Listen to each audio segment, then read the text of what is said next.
presidente Andrés Manuel López Obrador, con mucho respeto, pero no la chinguen.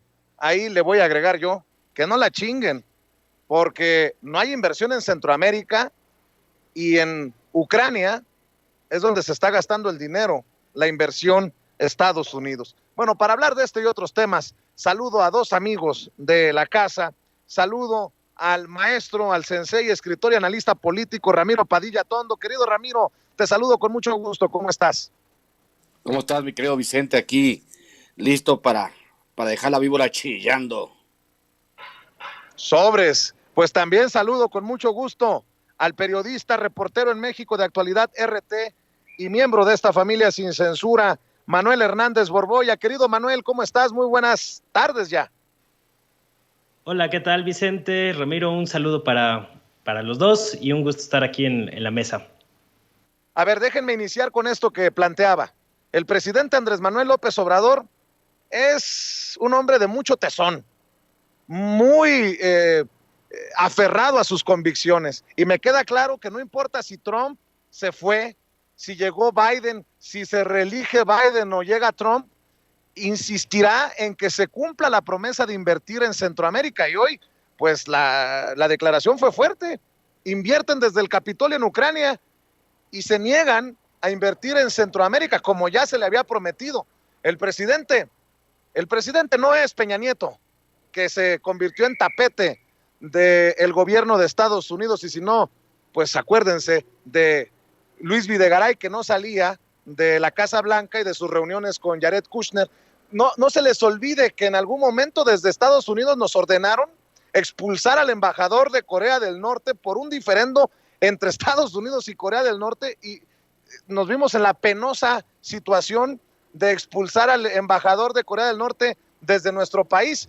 Ahí sí que sin vela en el entierro, pero bueno, mi querido Ramiro Padilla Tondo, el presidente Andrés Manuel López Obrador, reafirmando su papel de jugador regional, de líder regional, querido Ramiro. Eh, la, la verdadera naturaleza de Estados Unidos ha sido siempre la del complejo militar industrial. El complejo militar industrial es el que determina dónde se invierte el dinero en el mundo. Es un jugoso negocio de 30,000 millones de dólares porque se reactiva, sobre todo en una recesión y en un proceso económico tan difícil que hay en Estados Unidos.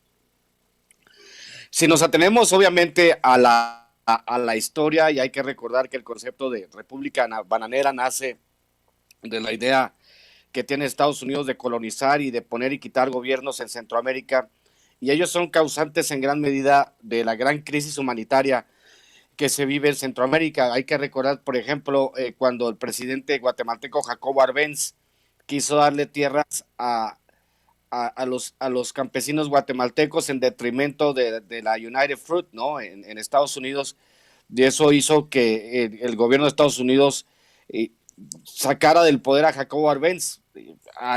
El ejemplo más cercano creo que es el de Manuel Zelaya en Honduras.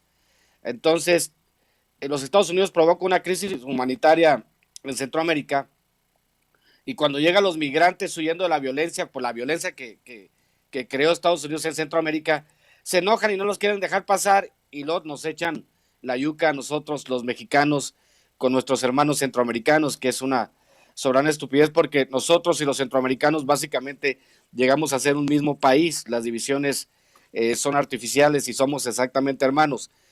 Pero en el tema de la ayuda a Centroamérica, pues sí, es un tema de seguridad regional, como tú lo planteas, porque habría que entender que ya va siendo hora de que creemos una zona libre entre México y Centroamérica, y que nos ayudemos y que esa ayuda llegue.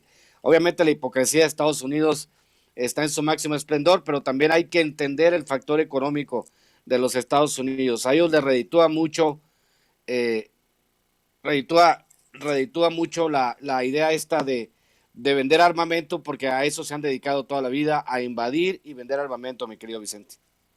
Así es, Manuel Hernández Borboya, importante declaración del presidente a solo horas de que allá en Washington el propio canciller Marcelo Ebrard hablara de que México no será un lugar por el que pasen todos sin control. me llama poderosamente la atención. Mi lectura es que el gran interesado debe de ser Estados Unidos, el gobierno de Joe Biden, y que México es el aliado en esta situación de la migración que apuesta Andrés Manuel López Obrador a solucionar desde la raíz en Centroamérica. Sí, pues yo creo que hay varias aristas a nivel geopolítico para explicar esta declaración de Andrés Manuel López Obrador. Obviamente no es la primera vez que hace este señalamiento de que pues no han cumplido en Estados Unidos con los compromisos que habían adquirido y firmado, cabe resaltar, para apoyar económicamente a Centroamérica, pero también se da en un momento en el que Estados Unidos decidió excluir a Venezuela, Cuba y Nicaragua de la Cumbre de las Américas, que se va a realizar en Estados Unidos próximamente, y también se da justo unos días antes de que López Obrador inicie su gira por Centroamérica, precisamente. Entonces creo que estos tres sucesos de alguna manera tienen que ver con el pronunciamiento que ha realizado López Obrador, este señalamiento de Estados Unidos, que está completamente metido en su tema del conflicto en Ucrania. Siguen alentando y tratando de alargar lo más que puedan la guerra y el conflicto bélico en Ucrania, y que pues ha desatado toda una serie de consecuencias y efectos geopolíticos, entre ellos el alto nivel de inflación, que ya para el caso de Estados Unidos llama la atención, porque recordemos que esta hegemonía del dólar que ha tenido Estados Unidos pues desde prácticamente desde la Segunda Guerra Mundial, el término de la Segunda Guerra Mundial, y sobre todo a partir de la década de los 70s, pues le ayudaba a contener la inflación. Es decir, a diferencia de otros países como México, como Venezuela, como cualquier otro, si tú imprimes más moneda, iba a dispararse la inflación en tu país.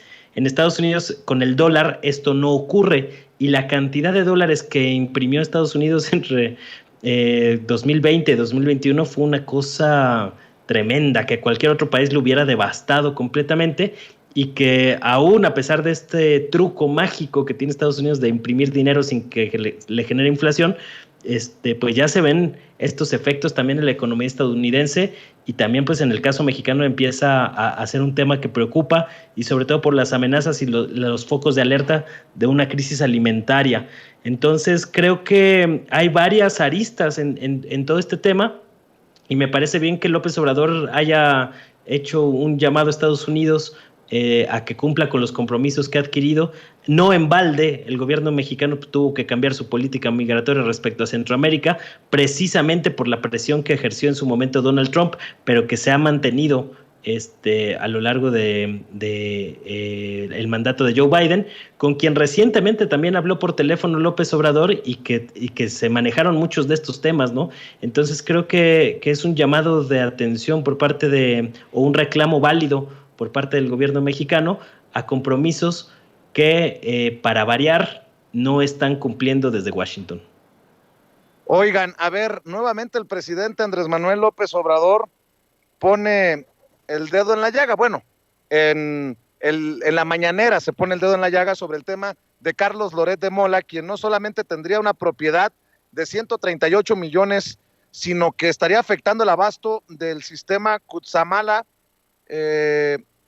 Y bueno, pues allí en Valle de Bravo es donde tiene esta propiedad. Gracias, jefe, gracias, que Dios me lo bendiga.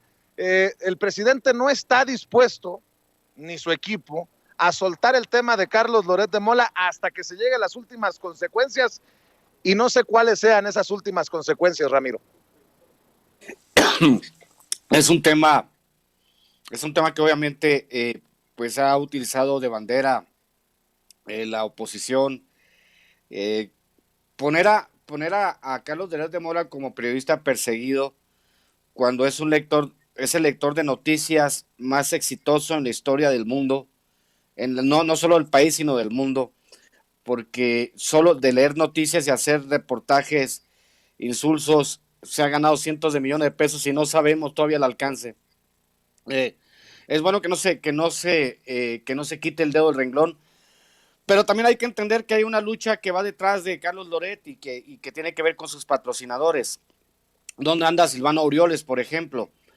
El mensaje es, le pego a Loret, pero ustedes, sus patrocinadores, también están en la mira. Hay que recordar los 4.500 millones de pesos de contratos que le da por adjudicación directa Silvano Orioles a compañías ligadas a Roberto Madrazo, por ejemplo, ¿no? Loret va a pasar a la historia como un payaso trágico, un cuate que intentó hacer una fortuna a la crítica de López Obrador, quizá sea el que más haya ganado dinero de la crítica a López Obrador, como muchísimos de los periodistas que a sueldo que han hecho un modus vivendi de criticar al presidente, y hace bien el presidente no soltarlo, porque una cosa es el periodismo, como decíamos ayer, mi querido Vicente, el periodismo de a pie, las personas que arriesgan la vida, y otra cosa son estos periodistas hipermillonarios que intentan abusar del dinero del pueblo, porque en este caso, si te das cuenta de los contratos de Latinus con el gobierno estatal, es dinero extraído de nuestros impuestos para pagarle a él. Básicamente le estamos pagando a Loret para que nos mienta con dinero de nuestros impuestos, mi querido Vicente.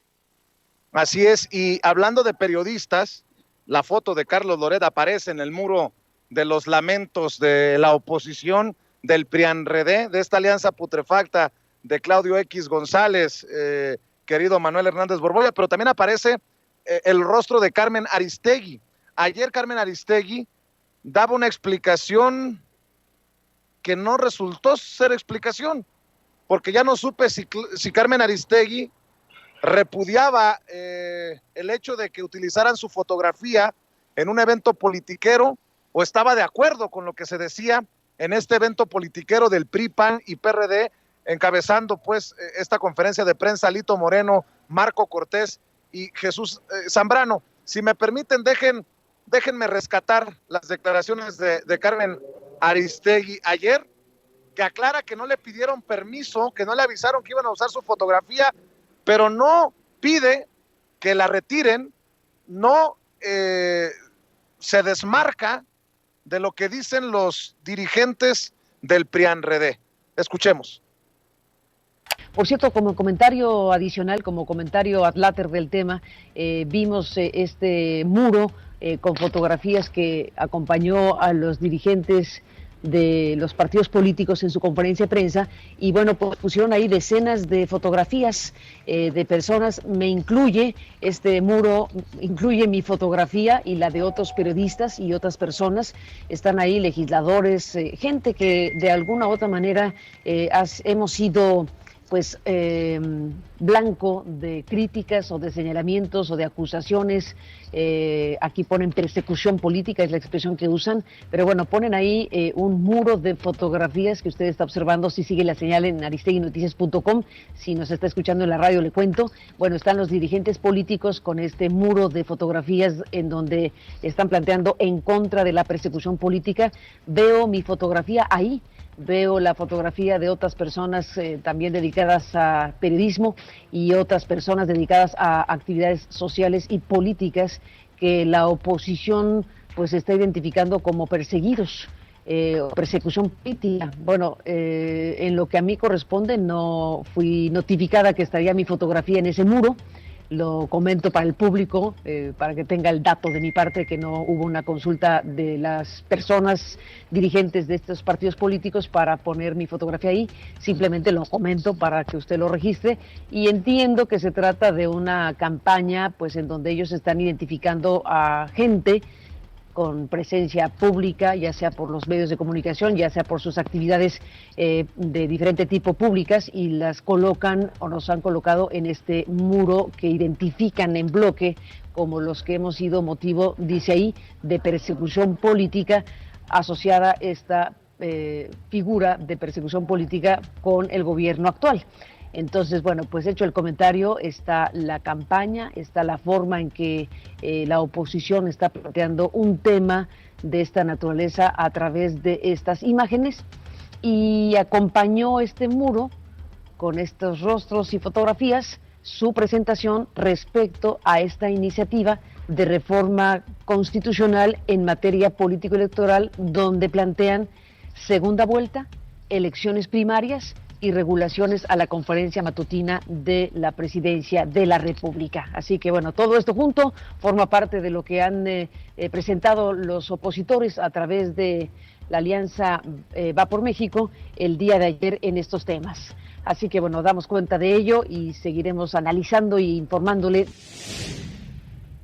Bueno, a ver, Manuel Hernández Borbolla, yo ya no entiendo si me dicen que Carmen Aristegui no va en el mismo saco que Carlos Loret de Mola, y entendiendo lo que está haciendo el presidente con el caso de Carlos Loret de Mola de ir hasta las últimas consecuencias, ¿por qué Carmen Aristegui parece batallar para desmarcarse, para ella misma decir yo no soy Loret o yo no estoy en el mismo saco de Loret, pero al final termina en el mismo saco de Loret porque está en este muro de los lamentos, como le hemos llamado muchos en las redes sociales, y porque dice mucho y no dice nada desde mi perspectiva, Carmen Aristegui. Sí, yo no había escuchado las declaraciones de Aristegui hasta ahorita que las estoy escuchando en este momento junto con la audiencia, y me parece que Aristegui se limita a consignar el hecho de que ella apareció en lo que yo he llamado el cartel del cártel neoliberal, que aglutina pues al PRI, PAN, PRD y a sus aliados, y que curiosamente entre estos aliados del bloque opositor, pues la derecha mexicana ha reivindicado la figura de Carmen Aristegui. Me parece pues que sí faltó por ahí un comentario o una postura de Carmen Aristegui que estuvo aludida directamente en este asunto. Es decir, queda ahí como sobre la mesa de si realmente Aristegui se asume como una perseguida política o no, si está de acuerdo o no con que se haya usado su imagen para este asunto. Eso no lo aclara. Normalmente dicen que el que calla otorga. Entonces, a diferencia de la manera en que le ha respondido a López Obrador cuando ha sido señalada directamente en las conferencias matutinas, ahora no vimos ninguna postura sobre este tema y sí llama la atención. O sea, desde luego creo que sí le faltó a Carmen Aristegui fijar postura sobre su opinión sobre este tema y que no la estamos viendo. Entonces, de alguna manera, a mí me llaman estos dos temas, ¿no? Cómo no se desmarca por completo de este asunto, como tampoco se han desmarcado Lorenzo Córdoba o Ciro Murayama, a pesar de que son consejeros electorales, y que pareciera que hay un intento de la derecha mexicana por decir, estos somos nosotros, los del bloque opositor, en una campaña de comunicación política un poco peculiar, que se ha prestado a muchas memes, a burlas. Había quien equiparaba estas fotografías con el juego de mesa de Adivina Quién, en el que uno bien podría preguntar si tu personaje tiene departamentos en Miami, tu personaje desfalcó al Estado, tu personaje aparece en los medios hegemónicos de comunicación, y pues no sé cuál sea la opinión o la postura de Carmen Aristegui de aparecer junto a otros no tan notables por su servicial uso de los medios privilegiados de comunicación que disponen para beneficiar a una oligarquía neoliberal. Ahí vemos a los comunicadores emblema que están junto a Loret de Mola, a Susana Uresti, Ciro Gómez Leiva, Leo Zuckerman, el mismo Chumel Torres, que también se acabó deslindando de su adorado PRIAN. Llama la atención, ¿no? Hasta Chumel se deslindó un poco del tema, cosa que no vimos con Carmen Aristegui, y me parece que pues es llamativo por este tema, ¿no? Es casi como la oposición diciendo, estos somos nosotros los del bloque opositor, se asumen como perseguidos políticos, victimizándose de una manera pues lamentable, porque a final de cuentas casi todos estos son personajes públicos o que tienen un cargo público dentro del Estado mexicano, o que por su calidad de comunicadores o de otros temas, pues tienen que de alguna manera rendir cuentas de sus actos. Entonces me parece pues muy lastimero el hecho de que esta oposición se asuma como perseguida política simplemente porque se les ha señalado o se ha criticado sus actos, sí desde la tribuna presidencial, pero también desde otros espacios. Pues no era estos dimes y diretes lo que necesitaba una democracia, ¿por qué los legisladores sí pueden señalar al presidente López Obrador y el presidente no puede señalar a los legisladores? ¿O por qué los comunicadores sí pueden criticar abiertamente, incluso con mentiras, al presidente de la República, y el presidente de la República no puede señalar de igual manera a estos comunicadores? Y en el caso, por ejemplo, de personajes como Loret de Mola, con una fortuna que sí es pues exorbitante y que no corresponde al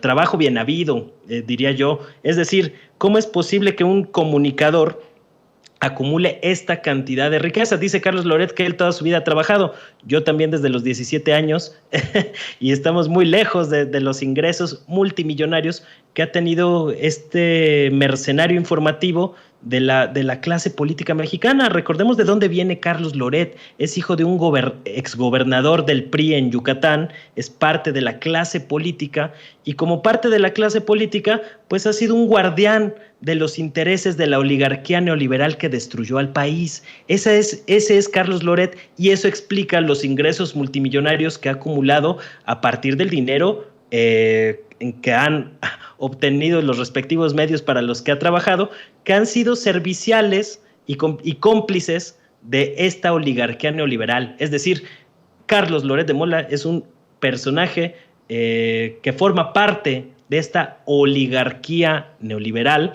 que están pues muy molestos a partir del cambio de régimen político que hubo en México en 2018, y que esto explica pues pues las aceptaciones o los guiños que han hecho con los partidos políticos PRI, PAN, PRD, que durante años pues fueron el brazo político electoral de esta oligarquía neoliberal, que tenía varios tentáculos. Tiene su brazo económico y tiene su brazo mediático, en el cual la figura de personajes como Loret de Mola pues ha sido central. Esta hegemonía mediática pues ahora se pone en tela de juicio, y es algo que los tiene muy molestos, porque antes espacios como el que estamos ahora en Sin Censura pues no tenían la trascendencia, o no tenían como los espacios para llegar a un público y a un auditorio cada vez mayor, y esto les ha dificultado operar muchas de las mentiras y de las campañas propagandísticas que acostumbraban en los viejos tiempos, ¿no? Estos famosos montajes de los cuales Loret de Mola ha sido siempre un especialista. Y pues eso, son parte de un mismo grupo. Ahora sí que, como dice la canción, Loret de Mola y el PRIAN pues son uno mismo, ¿no? Así es, nada más para serle justos a la historia, es nieto de un exgobernador, mi querido Manuel Hernández Borbolla. Y en la última ronda, para cerrar, sí queremos justicia por la tragedia de la línea 12 del metro. Creo que no hay un mexicano, una mexicana que diga que no está de acuerdo con que se indemnice a los familiares de las víctimas, se les muestre respeto haciendo justicia. Pero ¿con qué autoridad moral los del PRIAN-RD, que se dicen perseguidos políticos, que son los traidores a la patria, que votaron en contra de la reforma eléctrica, señalan a Marcelo Ebrard y Claudia Sheinbaum en un ataque grosero, vomitivo, de intenciones político-electorales rumbo al 2024? Y no estoy defendiendo a Claudia Sheinbaum ni a Marcelo Ebrard, que el que tenga que pagar, que pague, pero me lacera, me encabrona que desde la oposición no mencionen a los personajes que ya están en situaciones, en procesos legales, que no se hable de la reparación de los daños a los familiares de las víctimas. En otras palabras, es jugar, lo mencionábamos anoche, Ramiro, a la necropolítica, la política de la muerte. Dame tu reflexión para cerrar. Pienso en esto y ayer, como tú y yo lo comentábamos, estábamos pensando en las responsabilidades, y obviamente nosotros no somos tapaderas de nadie, y si Marcelo Ebrard tiene que pagar un precio, que lo pague; si Claudia tiene un precio que pagar, que lo pague. Pero en la misma proporción, Miguel Mancera tiene que pagar un precio, y sobre todo esta basura amarilla del Sol Azteca que se llama PRD, que nadie menciona, y que eran los que gobernaban, bajo las siglas del PRD gobernaban en la construcción de la línea 12 del metro. Entonces el PRD tendría que ser responsable también, tendrían que salir Jesús Zambrano y los chuchos a hablar de su parte de la responsabilidad porque ellos gobernaban. El problema es que es muy fácil focalizar un problema, obviamente la oposición va a decir Claudia Sheinbaum y Marcelo Ebrard y Miguel Mancera y el PRD, o sea, hay que repartir las culpas como se deben de repartir y hay que saber en qué porcentaje les toca a cada quien. A mí me parece absolutamente ridículo que esto lo utilicen de golpeteo para tratar de descarrilar las candidaturas de Marcelo Ebrard y Claudia Sheinbaum. Yo le pregunto a la oposición, ¿y si ninguno de ellos es candidato en el 2024? ¿Qué va a pasar? Nosotros tenemos desde la izquierda como 8 candidatos, usted no tiene la mitad de uno. Entonces, sí, lo que propone Claudia, la justicia reparatoria, reparar el daño a las familias, me parece muy bueno porque no se puede hacer nada, no puedes cambiar al pasado.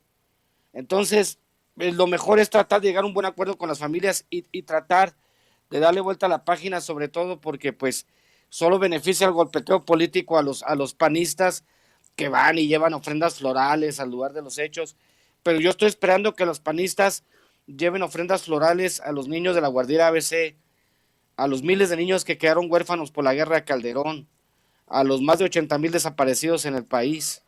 Como tú dices, necropolítica. Necropolítica es ver la paja en el ojo de tu enemigo, pero no ver la viga en el tuyo, mi querido Vicente.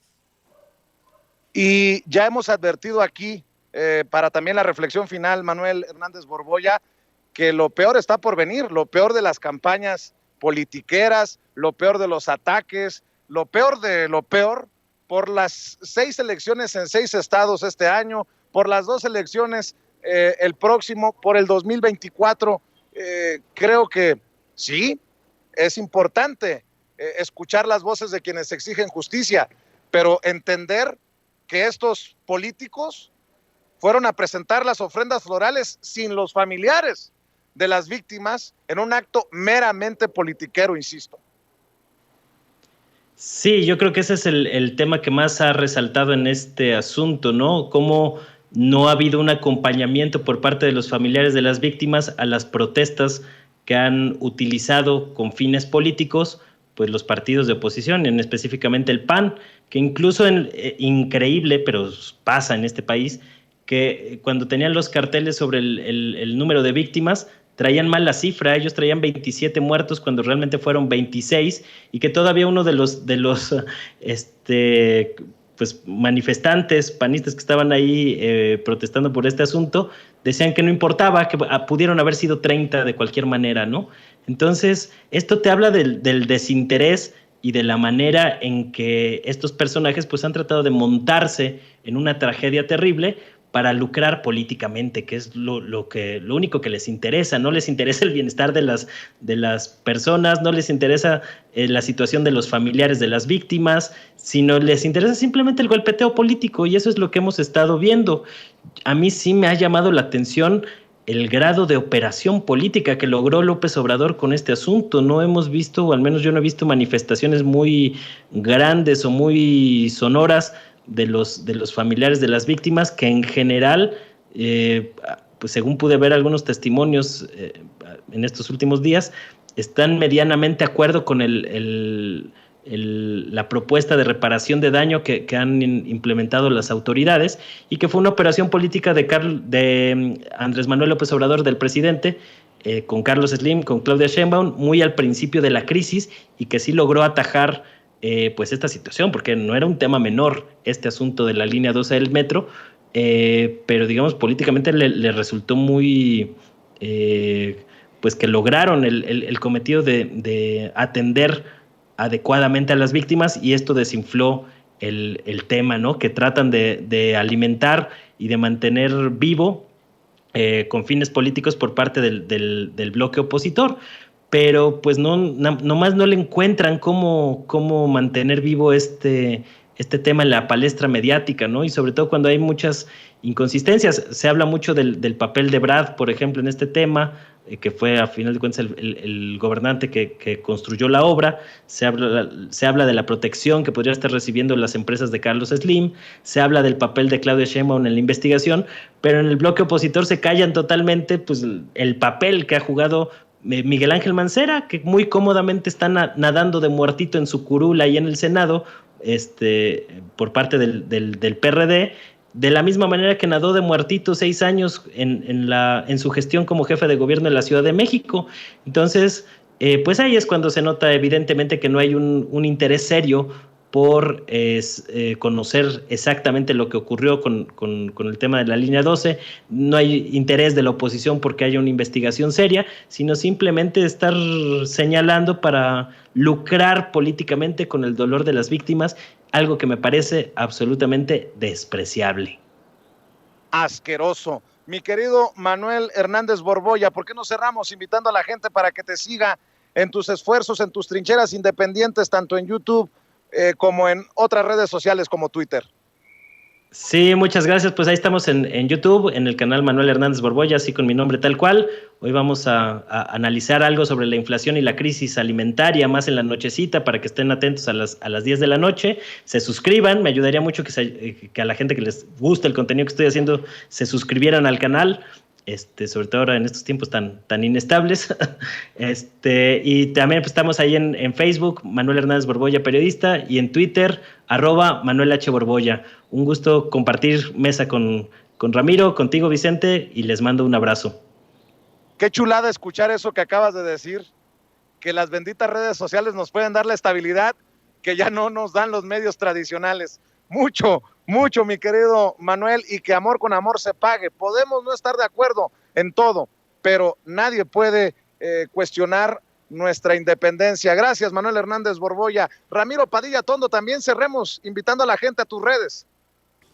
Mi querido Vicente, mi querido Manuel, pues obviamente le había dicho la semana pasada que lo uso como referente en mi próximo libro, Cartas a un Facho.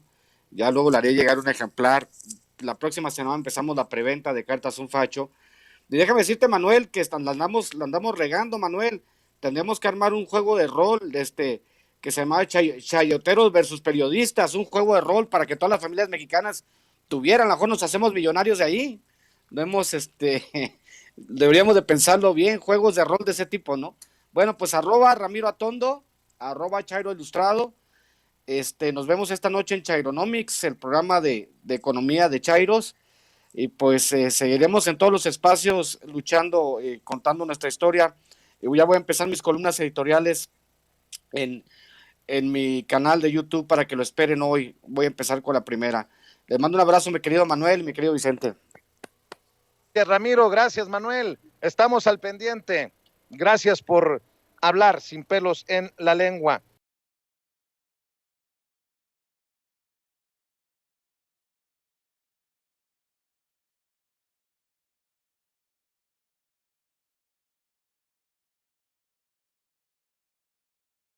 Pacientemente esperando para entrarle con un tema que está candente.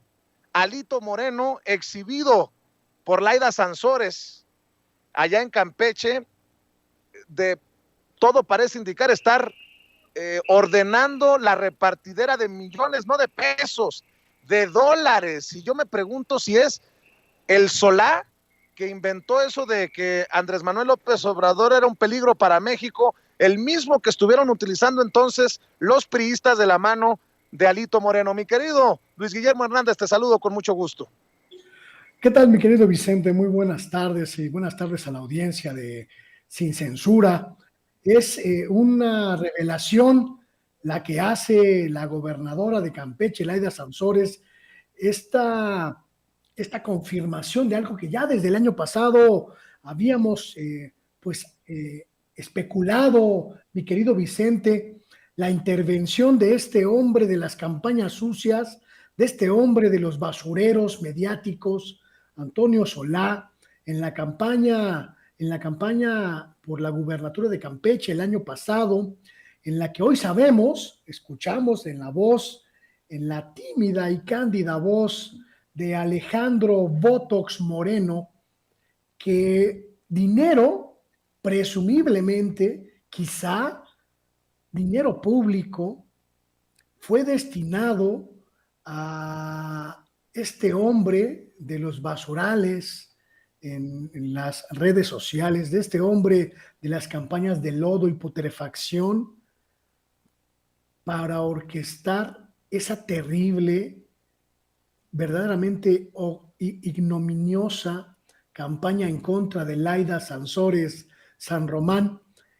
El saberlo, mi querido Vicente, el confirmarlo, no hace sino levantarnos el ánimo para exigirle a la gobernadora de Campeche: denuncia penal, gobernadora, denuncia penal. Alejandro Botox Moreno no debe quedar impune, y además se debe revisar si esos millones que fueron a parar a las manos del maestro de las guerras sucias salieron de los recursos públicos, salieron de las bolsas, de las arcas de los campechanos, porque se constituyen delitos graves, delitos de peculado que tendrán que sancionarse. No basta ya, mi querido Vicente, con la denuncia pública, no basta ya con la exhibición de los audios. Necesitamos que haya un curso penal, un curso legal sobre este asunto. Y déjame comentarte, solo como acotación, el hecho de que se haya destinado 4, 5 millones de dólares a Antonio Solá para una campaña sucia que al final no dio resultados, es el tiradero de dinero más ridículo que haya podido hacer Alito. Mejor lo hubiera ocupado en inyectarse mejor Botox, una calidad mucho mejor de aplicaciones faciales, que regalárselos al zar de la basura mediática, porque no sirvió de nada. La sociedad campechana repudió esta guerra sucia. La sociedad campechana le dio la espalda a este gobierno de mentiras y basura y eligió el cambio. Así que lástima, Alito, pero ni el Botox te va a salvar de la cárcel si destinaste recursos públicos para aventar basura en la campaña electoral del año pasado. Si te parece, Luis Guillermo, vamos a ver y escuchar nuevamente el momento en el que se exhibe a Alito Moreno, al presidente nacional del PRI, al exgobernador de Campeche, al flamante diputado plurinominal del Partido Revolucionario Institucional, a uno de los ejes de esta alianza putrefacta de Claudio X González llamada Va por México o PRIANREDE. Veamos y escuchemos. Por la propuesta de reforma electoral ya salió Alejandro Moreno a decir que no la va a pasar, que no va a pasar, pero lo que intenta hacer es, pues, como es mapache electoral, porque hay audios, incluso por ahí anda circulando uno que producción creo lo tenemos por allá, el audio. Ay, sí, órale. Entonces, ¿qué otro tema, qué otra cosa te dije? ¿Qué otro tema tienes ahí? Solar, ya tienes la mitad. ¿Cuánto le vas? Órale. 2.5 en dólares. Hijo de su mamá, no puede ser. En una sale el otro parte. ¿Otro? 2.5 en transferencia. ¿Cuánto le pagaban a Solar? Nada más, lo de Solaya. Ok. Luego vas a resolver Campeche. ¿Qué hace falta? 4. Tú le das 2 y luego 2 y me está presentando. ¿Quién sería Campeche? Los 6. El Bauer, 2.5. Y ya. Entonces déjame hablar yo con Bauer. Eso sería muy... Pues imagínense, son cantidades extraordinarias en dólares. Estos audios que te hacen llegar y seguramente gente... Oye, mi querido Luis Guillermo, ¿a poco no es esta otra confirmación de lo superfluo, de lo frívolo, del mundo, de la élite de los partidos?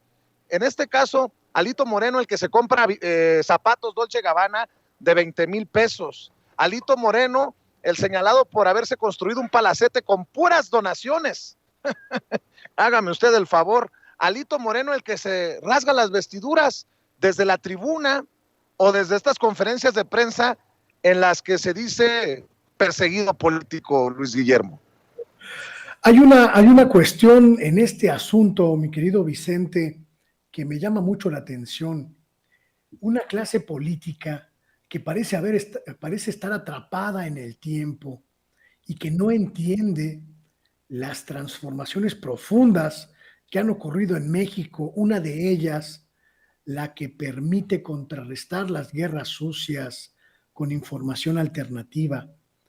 En otras épocas, en el 2006, cuando Antonio Solá vino a México por primera vez a inaugurar el festín de la basura en las campañas presidenciales, tuvo éxito porque no había ámbitos para contrarrestar suficientemente los ataques, el lodo, la materia fecal que lanzaban a diestra y siniestra. Muchos años después, esta circunstancia ha cambiado, la sociedad mexicana ha cambiado, las plataformas de comunicación han cambiado y esas guerras sucias solo atacan a un pequeño núcleo social que sigue atrapado en las viejas dinámicas comunicativas.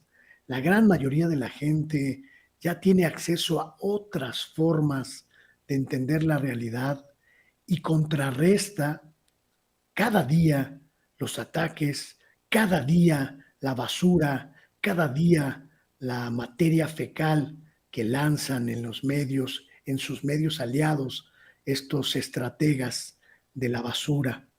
Y me sorprende mucho que Alito crea en el 2021 que podía destruir la candidatura ganadora de Laida Sansores con esa estrategia. Evidentemente es el dinero más desperdiciado del planeta. Lo único para lo que sirvió fue para que el gran estratega de la basura pues se hiciera un poco más rico. Un hombre que, por cierto, ya está tan desacreditado, tan desprestigiado, que ya solo lo contratan políticos de cuarta ralea como Alito Moreno.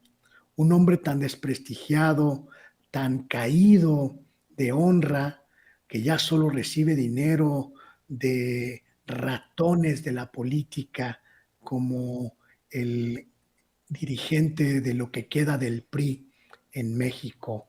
Menuda estrategia, mi querido Vicente, tirar dinero a la basura para echar basura que ya no afecta a nadie. Así es, mi querido Luis Guillermo Hernández. Mucho gusto, señora, gracias por el apoyo. Bueno, mi querido Luis Guillermo, mientras estamos transmitiendo aquí en el Zócalo capitalino, es constante el paso de la gente que nos saluda, que agradece de alguna manera lo que estamos haciendo a través de Sin Censura, una familia en la que también formas parte tú y eres pieza fundamental para la reflexión con estos temas que nos propones cada semana o cuando lo merita la noticia. ¿Por qué no también invitamos a la gente para que se siga sumando a tu familia en tu canal de YouTube, a tus espacios en redes sociales? Te veo cada vez más activo. De hecho, muchas de las cosas de las que me entero es porque tú las publicas y tú las comentas ahí en Twitter, mi querido Luis Guillermo Hernández. Pues ahí estamos, mi querido Vicente, ahí estamos en las redes sociales, en mi canal de YouTube, Luis Guillermo Hernández, Sexta W, que también es el mismo nombre para el canal de Facebook y para la plataforma Sexta W en Twitter. Por supuesto, te agradezco mucho la posibilidad de llegar a tu audiencia, que constituye un núcleo importantísimo en mi propio espacio. Así que, pues es de ida y vuelta el agradecimiento, es de ida y vuelta la alegría de compartir estos minutos y pues a ver si nos podemos ver en persona, mi querido Vicente, para darnos un abrazo ahora que andas en tierras aztecas. Pues te prometo una llamada telefónica para ponernos de acuerdo, a menos que se atraviesen fallas técnicas, no sé tú, mi querido Luis Guillermo Hernández. Que se atraviesen, mi querido Vicente, que para eso es la vida, para que las fallas técnicas no nos estropeen las candidaturas como a ciertos monigotes. Está bien, unas fallas técnicas así de esas rojas, así sudando, sabroso, con el calorcito que está haciendo. Mi querido Luis Guillermo Hernández, te mando un abrazo y te marco en unos minutos. Un abrazo, mi querido Vicente, y gracias a la audiencia de Sin Censura. Hasta luego. Amigos, amigas, regresamos en breve, pero mientras seguimos hablando sin pelos en la lengua, sin censura, usted puede suscribirse a nuestros 3 principales canales en YouTube. Sin Censura Media, en donde tenemos más de 1.600.000 suscriptores, Sin Censura TV, en donde tenemos más de 1 millón de suscriptores, y en Sin Censura Presenta, en donde queremos llegar muy pronto a los 100,000 suscriptores. Si usted ya está inscrito en Sin Censura Media, suscríbase en Sin Censura TV. Si ya está suscrito en Sin Censura TV y Sin Censura Media, suscríbase a Sin Censura Presenta. Recuerde que es gratis, no tiene que sacar un solo centavo de su bolsillo para apoyarnos. Dele clic en la campanita para que los señores y señoras de YouTube envíen las notificaciones cuando estemos transmitiendo en vivo y en directo o estemos subiendo videos. También nos puede seguir en Twitter en @Vicente Serrano y hasta en Instagram. Ojo, también estamos en Instagram. Son nuestras redes sociales y con el apoyo de ustedes seguimos creciendo, porque con ustedes todo, sin ustedes nada.